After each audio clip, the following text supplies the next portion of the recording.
La Journée nationale de l'éducation des filles a réuni au quartier Néma 2 les acteurs de l'éducation.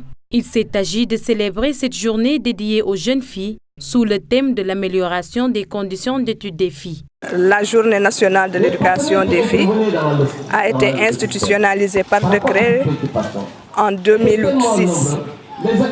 Pendant 2 ans, ce sont les organisations de la société civile qui ont organisé cette journée au Sénégal.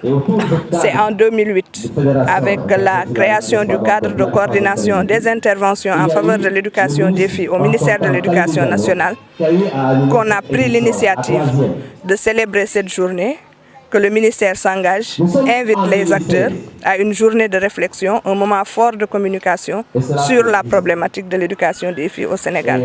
Depuis 10 ans, la communauté scolaire se mobilise autour de ce sujet, comme ce fut le cas ce mercredi au quartier Néma 2. Cette activité s'inscrit dans un contexte également où le président de la République, à l'issue des assises de l'éducation, a pris 11 décisions, dont la 7e est tout simplement la promotion de l'insertion des filles et des enfants à besoins éducatifs spéciaux. Le maintien reste surtout pour le niveau supérieur. Et l'achèvement au niveau primaire est meilleur que l'achèvement au niveau global. Et donc il y a des résultats, mais la bataille maintenant, c'est tout simplement le maintien au niveau le plus élevé. Le maintien des filles à l'école a toujours été un souci pour le gouvernement du Sénégal, mais pas seulement. C'est ce qui justifie la mise en place des mesures d'accompagnement pour le maintien des jeunes filles à l'école. La problématique de l'accès est aujourd'hui un pari gagné pour le Sénégal. On met à la disposition des enfants des tablettes, mais aussi des cours qui sont faits par des enseignants chevronnés des Sénégalais. On parle de fracture numérique. Si on y prend garde, autant les filles ont été victimes par rapport à l'accès à l'éducation, elles pourraient être victimes aussi par rapport à l'utilisation des TIS. Désormais, le destin scolaire des filles mobilise toute la communauté. Ainsi, les initiatives se multiplient pour vaincre les pesanteurs sociales qui font de la gente féminine des femmes au foyer. Vous savez que notre acception du secteur privé est assez large. Le secteur privé, c'est tous ceux qui font des affaires. Donc il y a les grandes entreprises qu'on retrouve en général à Dakar, mais il y a également les petits opérateurs, comme les entreprises familiales, les agriculteurs, les éleveurs, tout ça fait partie du secteur privé. Et donc, il était important de voir comment est-ce qu'ils se sentent concernés par les résultats qu'on vient d'avoir. Quelle que soit la contrainte identifiée, que ce soit la contrainte de transport, la contrainte du foncier, la contrainte de l'énergie, les acteurs de faible dimension, en particulier les PME, les entreprises familiales, sont en général plus exposées que les grandes entreprises. Donc l'idée de décentraliser un peu la validation dans les régions se fonde un peu sur ça.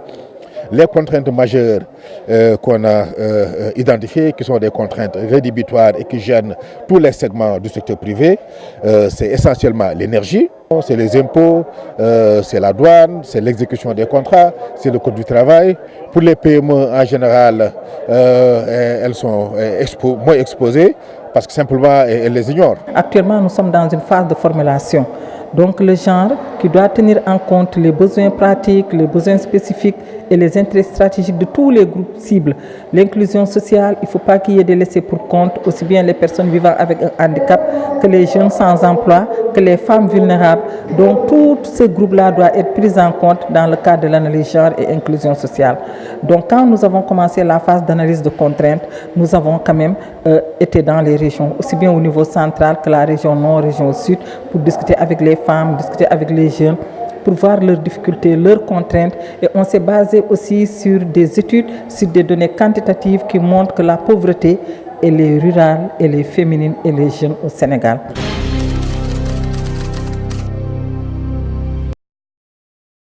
4-0, c'est la correction infligée par Niary Tally au Casa Sport lors de la 3e journée de la Ligue professionnelle. Une débâcle mal vécue par la plupart des Ziguinchorois qui pensent que les poulains de Athanance n'étaient pas suffisamment concentrés. Je l'ai vécu très mal, oui. parce qu'il y a un manque de concentration des joueurs, d'abord, surtout le plan de jeu sur l'entraîneur qui n'a pas bien débuté son match. Parce qu'à la première mi-temps, il a fait une match nul. Deuxième mi-temps, au lieu de changer le jeu, il voulait courir attaquer pour pouvoir marquer le but. C'est ça qu'il nous a fallu encaisser les 4 buts. Bon, pour moi, c'est une honte, hein, parce que quand on sait que tout récemment, le Niary Tally a battu le Casa Sport à la finale. Donc pour moi, cette marche, c'était une marche pour nous de prendre notre revanche. Mais c'est une très grande honte que le Niary Tally nous batte 4 buts à 0. C'est que aussi Niary Tally, c'est une équipe casamançaise, parce que la majeure partie des joueurs du Casa, de Niary Tally, c'est des gosses qui ont vécu ici en Ziguinchor, qui ont joué les navetans ici, d'autres, qui ont fait beaucoup ici en Ziguinchor avant de quitter pour aller jouer à Niary Tally. Mettre les joueurs dans de bonnes conditions, telle est la solution proposée par certains Ziguinchorois pour pousser le Casa Sport vers le succès. Moi, je dirais que la Casa Sport manque beaucoup d'efforts. Parce qu'aujourd'hui, quand on sait que le Casa Sport s'affronte parfois à des difficultés de manque de moyens, donc ça fait aussi que ça compte sur le jeu. Parce que si l'équipe n'est pas en bon état de pouvoir jouer ces matchs comme il le faut, donc cela va jouer pendant les matchs. Ce qu'on devrait faire, c'est revoir l'entourage, l'équipe même en personne, revoir les dirigeants, essayer d'appeler une assemblée générale pour voir quelles sont les conditions qu'il faut maintenir pour ces gosses-là. La dernière victoire du Casa Sport sur Niary Tally remonte en mai 2015. Depuis, NGB est devenue la bête noire du Casa Sport. C'est vrai que Niary Tally, on serait tenté de dire que Niary Tally est en train de devenir la bête noire du Casa Sport, parce que la dernière victoire du Casa Sport contre Niary Tally remonte à mai 2015. Après, le Casa n'a pas gagné à domicile le Niary Tally ici.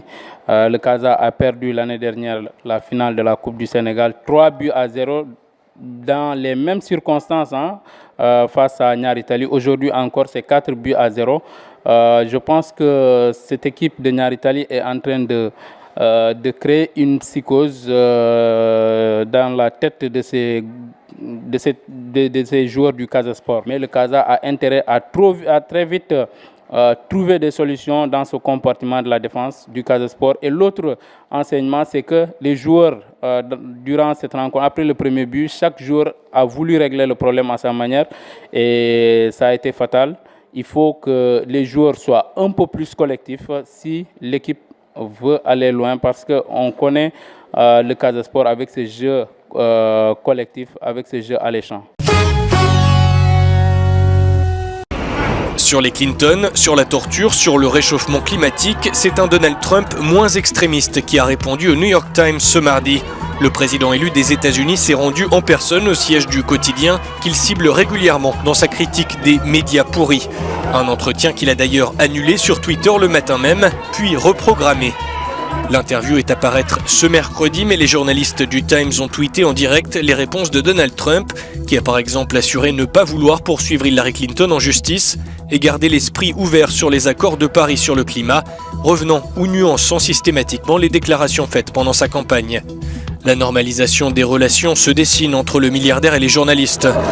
Lundi, les directeurs des 5 grandes chaînes de télé américaines étaient conviés dans la Trump Tower pour jeter les bases de cette relation, mais aussi pour écouter les remontrances du président élu qui leur reproche une mauvaise couverture de sa campagne et leur préfère toujours pour l'instant Twitter et YouTube.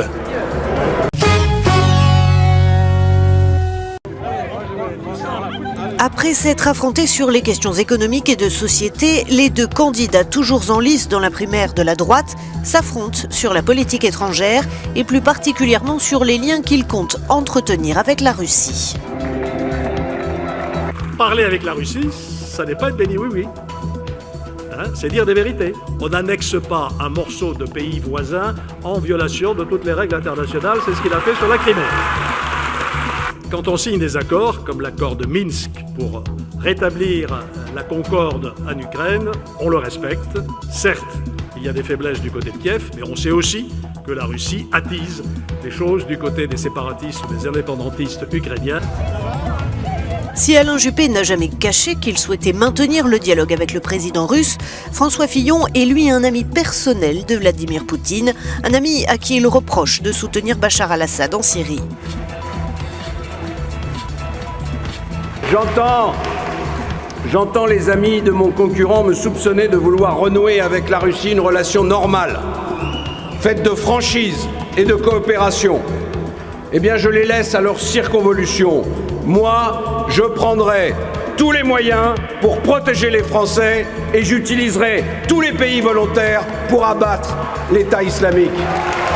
Arrivé largement en tête du premier tour des primaires, François Fillon serait soutenu par près de 50% des parlementaires de droite.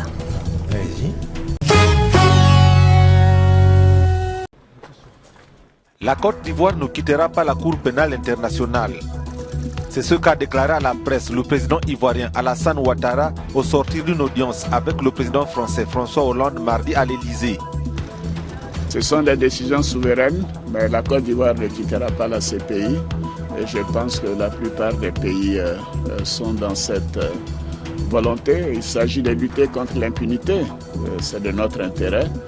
Nous devons commencer par la justice au plan national et si possible ensuite au plan régional et continental, mais ce n'est pas le cas aujourd'hui au niveau du continent. Donc la Cour pénale internationale fait son travail, souvent d'ailleurs à la demande des pays africains, des autorités africaines.